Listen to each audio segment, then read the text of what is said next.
Speaker അടക്കം സഭയെ ഒന്നാകെ ചിരിപ്പിച്ചുകൊണ്ടായിരുന്നു തിരുവഞ്ചൂർ തുടങ്ങിയത്.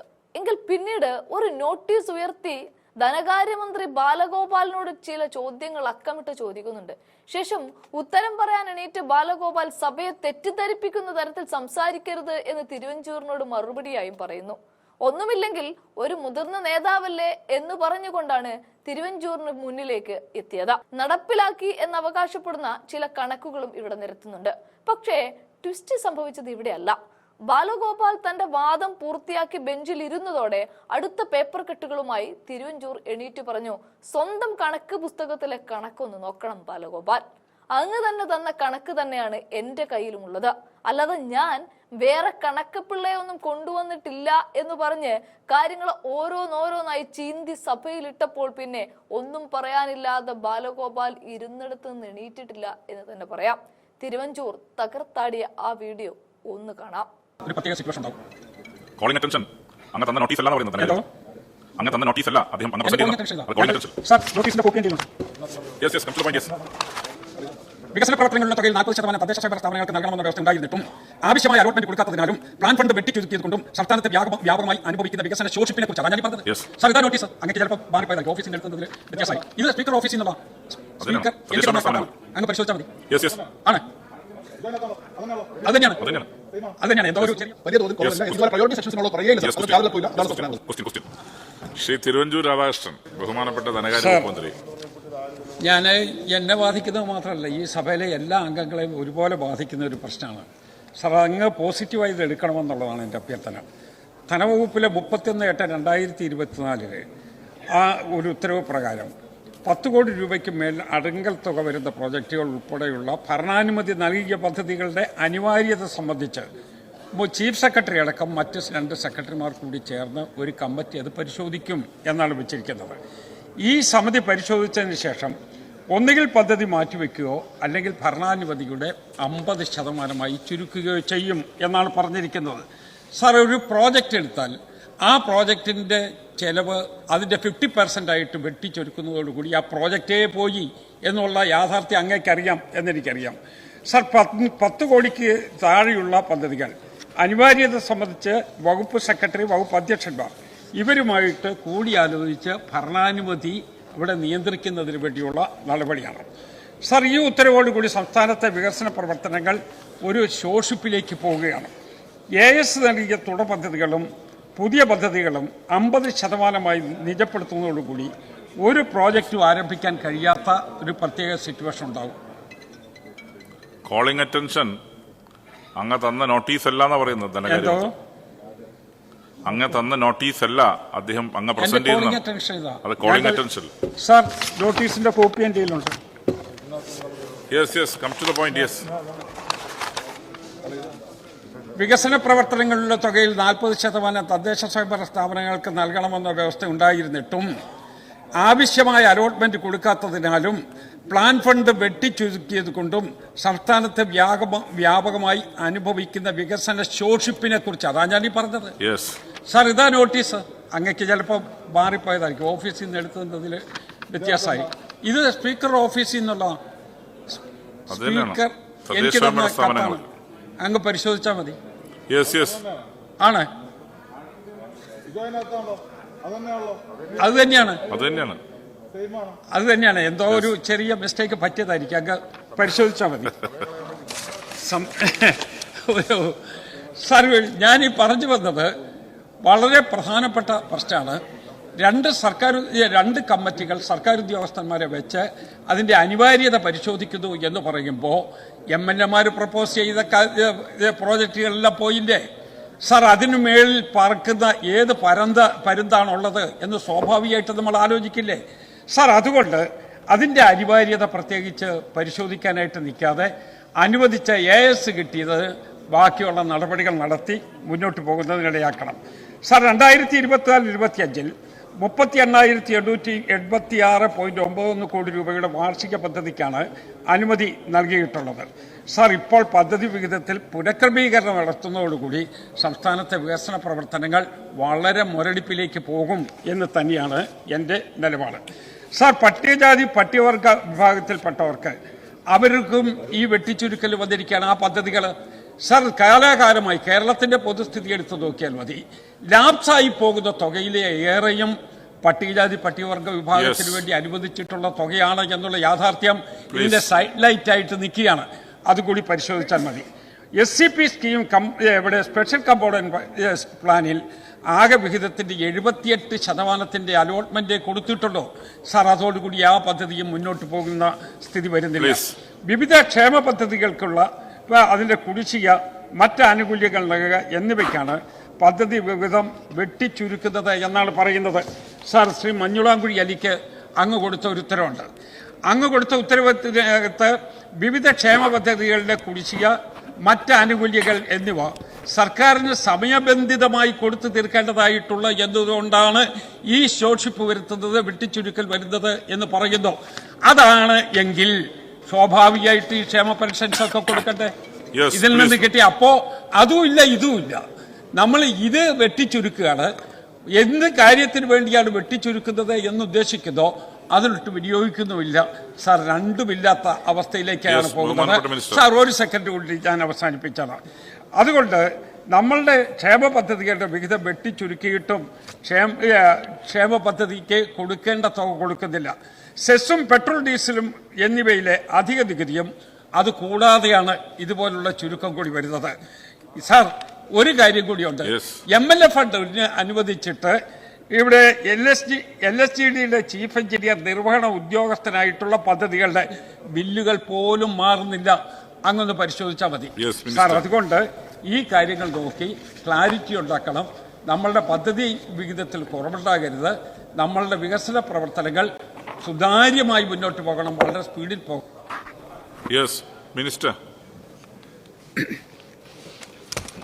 സാർ, പരിണതപ്രജ്ഞനും വളരെ അനുഭവസമ്പത്തുമുള്ള ശ്രീ തിരുവഞ്ചൂർ രാധാകൃഷ്ണൻ ഒരു കോളിംഗ് അറ്റൻഷൻ അവതരിപ്പിക്കുമ്പോൾ വിവരം നിയമസഭാ നടപടിക്രമം അറിയാതെ അദ്ദേഹം പറഞ്ഞതല്ല എന്നെനിക്കും അറിയാം, അങ്ങേക്കും അറിയാം.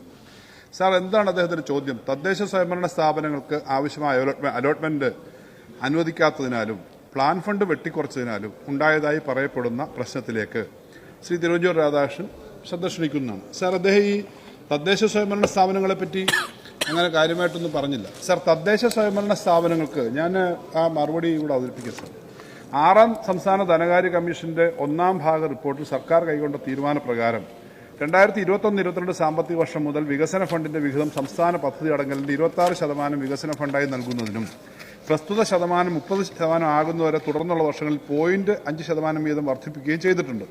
2024-25 സാമ്പത്തിക വർഷം പ്രാദേശിക സർക്കാരുകൾക്ക് വികസന ഫണ്ടായി പദ്ധതി അടങ്കലിന്റെ 27.5% തുകയായ 8,352 കോടി രൂപയാണ് വകയിരുത്തിയിട്ടുള്ളത്. ആയതിൽ കേരള ഖരമാലിന്യ സംസ്കരണ പ്രൊജക്ടിന് KSWMP 180 കോടി രൂപ 27.5% പുറമെയാണ് വകയിരുത്തിയിട്ടുള്ളത്. സാർ, നമ്മുടെ പ്ലാനിലെ രണ്ടും രണ്ട് സ്ട്രീമാണെന്നുള്ളത് അദ്ദേഹത്തിന് അറിയാത്ത ആളല്ല. തദ്ദേശ സ്വയംഭരണ സ്ഥാപനത്തിന് കൊടുക്കുന്നതിനകത്ത് ഇവിടെ എന്തെങ്കിലും ഒരു പ്രയോറിറ്റൈസേഷന്റെ കമ്മിറ്റി നോക്കുന്നതല്ല. അപ്പൊ അറിയാൻ വയ്യാതല്ല അത് പറഞ്ഞത് എന്നുള്ളതുകൊണ്ട് ഞാൻ പറയാം. അപ്പൊ തദ്ദേശ സ്വയംഭരണ സ്ഥാപനങ്ങൾക്ക് പ്രത്യേകമായ ഒരു ഹെഡിൽ നിന്ന് പോകുന്നതാണ്. സാർ, നടപ്പ് സാമ്പത്തിക വർഷം പ്രാദേശിക സർക്കാരുകൾക്ക് വികസന ഫണ്ടിന്റെ 3 ഗഡുക്കൾ 5714.72 കോടി രൂപ ഇതുവരെയും അനുവദിച്ചു നൽകിയിട്ടുണ്ട്. അതോടൊപ്പം കേന്ദ്ര സർക്കാരിൽ നിന്നും ലഭ്യമായ RLBകൾക്കുള്ള 15ാം ധനകാര്യ കമ്മീഷൻ തുകയായ 1334 കോടി രൂപയും KSWMPയുടെ ഭാഗമായി 14.69 കോടി രൂപയും ചേർത്ത് ആകെ 7063.41 കോടി രൂപ അനുവദിച്ചിട്ടുണ്ട്. ഇതിന് പുറമെയാണ് മെയിന്റനൻസ് ഗ്രാന്റ് ഇനത്തിൽ 3 ഗഡുക്കളായി 4132.79 കോടി രൂപയും GPF ആയി 2315.63 കോടി രൂപയും അനുവദിച്ചിട്ടുണ്ട്. പ്രാദേശിക സർക്കാരുകൾക്കുള്ള വികസന ഫണ്ടിന്റെ ഭാഗമായിട്ടാണ് 15ാം കേന്ദ്ര ധനകാര്യ കമ്മീഷൻ ഗ്രാന്റ് കണക്കാക്കിയിട്ടുള്ളത്. നടപ്പ് സാമ്പത്തിക വർഷങ്ങൾക്കുള്ള urban local bodies, non million plus cities and million plus urban agglomerations ധനകാര്യ കമ്മീഷൻ ഗ്രാന്റ് ഇതുവരെയും കേന്ദ്രത്തിൽ നിന്നും സംസ്ഥാനത്ത് ലഭ്യമാക്കിയിട്ടില്ല. ഇതിൽ ആരോഗ്യ മേഖലാ ഗ്രാന്റായ 612.28 കോടി രൂപയും ഉൾപ്പെടുന്നുണ്ട്. ULBകൾക്കുള്ള 687 കോടി രൂപയും കേന്ദ്രത്തിൽ നിന്ന് ലഭിക്കാനുണ്ട്. പ്രാദേശിക സർക്കാരുകൾക്കുള്ള ഈ വർഷത്തെ വികസന fund, maintenance grant, general purpose grant എന്നിവ കൃത്യമായി നൽകിയിട്ടുണ്ട്. നിലവിൽ 2024-25 സാമ്പത്തിക വർഷം 10/3/2025 വരെ വികസന ഫണ്ടിനത്തിൽ അനുവദിച്ച 5847 കോടി രൂപ പ്രാദേശിക സർക്കാർ ചെലവഴിച്ചിട്ടുണ്ട്. സർ, അതായത് അനുവദിച്ച തുകയുടെ 82.78% ചെലവഴിച്ചിട്ടുണ്ട്. കഴിഞ്ഞ സാമ്പത്തിക വർഷം സ്പിൽ ഓവർ ആയുള്ള ബില്ലുകൾക്കുള്ള തുക നടപ്പ് സാമ്പത്തിക വർഷത്തെ ഫണ്ടിൽ നിന്ന് ചെലവഴിക്കാൻ പ്രാദേശിക സർക്കാരുകൾക്ക് അനുമതി കൊടുത്തിട്ടുണ്ട്. 8/4/2024 പ്രത്യേക സർക്കുലർ പ്രകാരം നടപ്പ് സാമ്പത്തിക വർഷം അനുവദിച്ച തുക പൂർണ്ണമായി ചെലവഴിച്ചിട്ടുള്ള പ്രാദേശിക സർക്കാരുകളുടെ കാര്യത്തിൽ അധിക തുക പരിഗണിക്കുന്നതിനുള്ള വിഷയം സർക്കാർ പരിശോധിക്കുന്നതാണ്. സർ, ഇതാണ് എന്നുള്ള സ്ഥിതിയിൽ അദ്ദേഹം ചില കാര്യങ്ങൾ പറഞ്ഞതുകൊണ്ട് അത് പറയാതിരിക്കാൻ പറ്റില്ല. സർ, അദ്ദേഹം ഈ വിഷയത്തിൽ നിന്ന് പോയി മറ്റ് 2 ചീഫ് സെക്രട്ടറിയും 2 ഉദ്യോഗസ്ഥന്മാരും ഉയർന്ന സെക്രട്ടറിമാരും അടക്കമുള്ള കമ്മിറ്റിയെ പറ്റി പറഞ്ഞു. അത് പ്ലാൻ പ്രയോറിറ്റൈസേഷന് വേണ്ടിയിട്ടാണ്. എന്തായാലും അദ്ദേഹം അറിയാത്തൊരാളല്ല. തദ്ദേശ സ്വയംഭരണ സ്ഥാപനങ്ങൾക്കുള്ള വിഹിതവുമായിട്ട് പൊതു പ്ലാനിന് ബന്ധമേ ഇല്ല. അത് ഇപ്പം തന്നെ 83% ചെലവഴിച്ചിട്ടുണ്ട്. 100% എത്തും എന്നുള്ളതാണ്. അതിനുള്ള സ്റ്റെപ്പാണ് എടുക്കുന്നത്. കുറവ് വരില്ല. 12 ഗഡുവായി കൊടുക്കേണ്ട GPF-നകത്ത് ഈ മാസത്തെ ഗഡു കൂടെ കൊടുക്കാറുള്ളൂ. ബാക്കി മൊത്തം കൊടുത്തിട്ടുണ്ട്. ബാക്കി എല്ലാ ഫണ്ടും മെയിൻ്റനൻസ് ഗ്രാൻഡും പ്ലാൻ ഫണ്ടും കൊടുത്തു കഴിഞ്ഞിട്ടുണ്ട്. സർ, പ്രയോറിറ്റൈസേഷനുമായിട്ട് ഇതിന് യാതൊരു ബന്ധവുമില്ല. അപ്പൊ തെറ്റിദ്ധരിപ്പിക്കരുത് സഭയെ. ചോദ്യം ചോദിച്ച് തെറ്റിദ്ധരിപ്പിക്കാൻ പാടില്ല. അത് വേറെ നമുക്ക് ചർച്ച ചെയ്യണം. കഴിഞ്ഞ ദിവസമൊക്കെ ചോദിച്ചതാണ്, നമ്മൾ ചർച്ച ചെയ്തതാണ്. അങ്ങനെ തെറ്റിദ്ധരിപ്പിക്കാൻ പാടില്ല. സർ, SC/ST ഫണ്ട് തുടങ്ങിയതിനകത്ത് ഒരു പണവും അതിനകത്ത് കുറയുന്ന പ്രശ്നമില്ല. കൃത്യമായി പറഞ്ഞിട്ടുണ്ട്. മുൻ വർഷത്തെ കുടിശ്ശികകളെല്ലാം കഴിഞ്ഞ വർഷം ഈ എത്ര ബുദ്ധിമുട്ടുണ്ടായിട്ട് സുപ്രീം കോടതി വരെ പോയി കേസ് പറഞ്ഞ് മേടിച്ച പണം ഉൾപ്പെടെ മേടിച്ചുകൊണ്ട് കഴിഞ്ഞ മാർച്ച് മാസത്തിൽ മാത്രം പഴയ കുടിശ്ശികൾ അന്ന് വരെയുള്ള ബില്ലുകൾ മുഴുവൻ തീർക്കുന്ന തരത്തിലേക്കാണ് കഴിഞ്ഞ മാർച്ചിലെടുത്തത്. 1400 കോടി രൂപ കൂടാതെ നെല്ലിൻ്റെത് കേരള ബാങ്കിന് കൊടുക്കേണ്ടത് കൊടുത്തു. KSRTC, KTDFCക്ക് കൊടുക്കേണ്ട തുകയെല്ലാം കൊടുത്തിട്ടുണ്ട്. കഴിഞ്ഞ മാർച്ചിലെ ഞാൻ പറയുന്നത് നമ്മൾ പരമാവധി അങ്ങനെ കൊടുക്കുന്നതാണ്. അപ്പോൾ ഇതിനകത്ത് ഈ പട്ടികജാതി വിഭാഗത്തിന് കൊടുക്കേണ്ടത് അതിനൊക്കെ ഏതോ പ്രത്യേകത വന്നു എന്ന് പറയുന്നത് തെറ്റാണ്. സഭയെ തെറ്റിദ്ധരിപ്പിക്കാൻ പാടില്ല എന്നുള്ളത് ഞാൻ പറയുകയാണ്. ക്ഷേമ പദ്ധതിയുടെ കുടിശ്ശികൾ കഴിഞ്ഞ ദിവസം അടിയന്തര പ്രമേയം ചർച്ച ചെയ്തതാണ്. വീണ്ടും ഇതിനകത്തുകൂടി കയറ്റി പറയുന്നത് എന്തിനാണെന്ന് എനിക്ക് മനസ്സിലായില്ല. ഒരു കാര്യം കൂടി ഞാൻ പറയാം. തദ്ദേശ സ്വയംഭരണ സ്ഥാപനങ്ങൾക്ക് ഈ 100% പണം കൊടുക്കുന്ന മാത്രമല്ല, അങ്ങുൾപ്പെടെയുള്ള ഞാനുൾപ്പെടെയുള്ള നമ്മുടെ എല്ലാം മണ്ഡലങ്ങളിൽ 1000 കോടി രൂപയാണ് CMMLRP ഇപ്പം മുഖ്യമന്ത്രിയുടെ ഗ്രാമീണ റോഡ് പദ്ധതിക്കായിട്ട് ഇപ്പം നമ്മൾ കൊടുത്ത 1000 കോടി രൂപ. ആ 1000 കോടി രൂപയ്ക്ക് തടസ്സം വരാതെ ഇപ്പം പരമാവധി അത് ഏപ്രിൽ മെയ് മാസത്തിൽ തന്നെ പണി പൂർത്തിയാക്കണമെന്ന് ഞങ്ങൾ ആഗ്രഹിക്കുന്നു. കാരണം മഴ വരുന്നതിന് മുമ്പ് ചെയ്യണം. ആ 1000 കോടി രൂപ എക്സ്ട്രാ ആണ് സർ.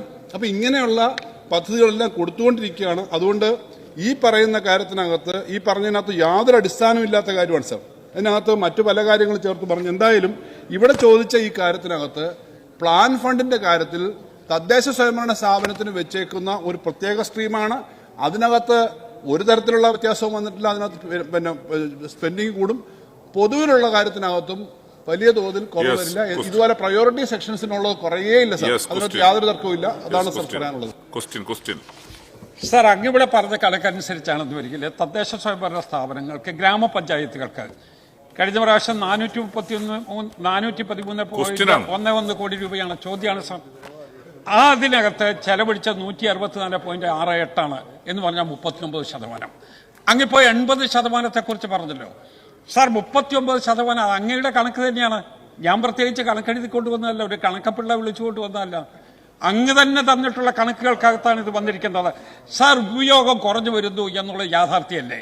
എന്റെ 2 പ്രധാനപ്പെട്ട ഞാൻ ഉന്നയിച്ച കാര്യം, ഒന്ന് പ്ലാൻ ഫണ്ടിനകത്തും കുറവ് വരുന്നു, SCP സ്കീമിലും കുറവ് വരുന്നു, അതോടൊപ്പം ഗ്രാമപഞ്ചായത്തുകളുടെ വികസനത്തിൽ ശോഷിപ്പ് വരുന്നു എന്നുള്ളത് സംസാരിക്കുന്ന കണക്കുകളാണ്. അങ്ങ് തന്നെ തന്നിട്ടുള്ള കണക്കുകളാണിത്.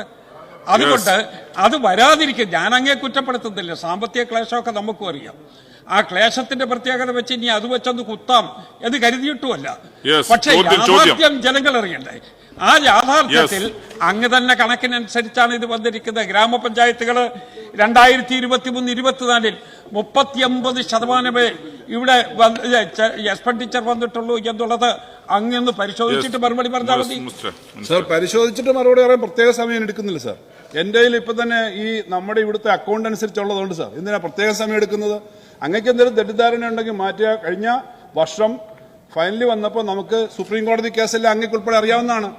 70% അടുത്തേ കഴിഞ്ഞ പ്രാവശ്യം സ്പെൻഡ് ചെയ്യാൻ പറ്റുള്ളൂ. കാരണം സുപ്രീം കോടതിയിൽ നിന്ന് എത്ര ഫൈറ്റ് നടത്തി എന്നുള്ളതും മാർച്ച് ശമ്പളവും മറ്റാനുകൂല്യം കൊടുക്കാൻ പോലും തടസ്സം ഉണ്ടാക്കുന്ന തരത്തിലേക്ക് കാര്യങ്ങൾ വന്നൊന്നും അറിയാം. എന്നിട്ടും 70% ഓരോ വർഷത്തെ കണക്കിൻ്റെയിലുണ്ട്. അതിന് തൊട്ടു മുമ്പത്തെ വർഷവും കഴിഞ്ഞ വർഷം 5% കുറവ് വന്നു. പക്ഷേ അതുകൊണ്ടാണ് 20% നമ്മൾ സ്പിൽ ഓവറായിട്ട് കൊടുത്തത്. കാര്യം നമ്മൾ അനുവദിച്ചത് ആ വർഷം അവസാനമായി വന്നപ്പോൾ അതൊക്കെ സ്പെൻഡ് ചെയ്യാൻ പറ്റില്ല. എന്തായാലും അത് 70%-അടുത്താണ്. അങ്ങക്ക് എവിടെയാണോ 31% കണക്ക് കിട്ടിയെന്നറിയില്ല. ഓരോ പഞ്ചായത്തിലും അന്വേഷിച്ചാൽ മതി. കോട്ടയം മണ്ഡലത്തിലടക്കമുള്ള പഞ്ചായത്തുകളിൽ അങ്ങ് അന്വേഷിച്ചിട്ടല്ല പറയുന്നത് ഞാൻ കരുതുന്നില്ല. അവിടെ അന്വേഷിച്ചാൽ മതി അവിടെ എത്ര ചെലവാക്കി എന്നുള്ള പഞ്ചായത്തുകൾ. അപ്പൊ അങ്ങനെ പറയാൻ പാടില്ല. സഭയ്ക്കകത്ത് വളരെ ഉത്തരവാദിത്വത്തോടു കൂടി വന്ന് പറയുമ്പോൾ ഞാനായാലും അങ്ങായാലും ഈ സഭയിലും ഇവിടുത്തെ അക്കൗണ്ടിന്റെ അടിസ്ഥാനത്തിലെ കാര്യങ്ങൾ ചെയ്യുന്നത്. എനിക്ക് പിന്നെ അന്വേഷിക്കേണ്ട കാര്യമില്ല. എന്റെ കയ്യിൽ കോപ്പിയുണ്ട്. അങ്ങേക്ക് ആ കോപ്പി ഞാൻ തരാം.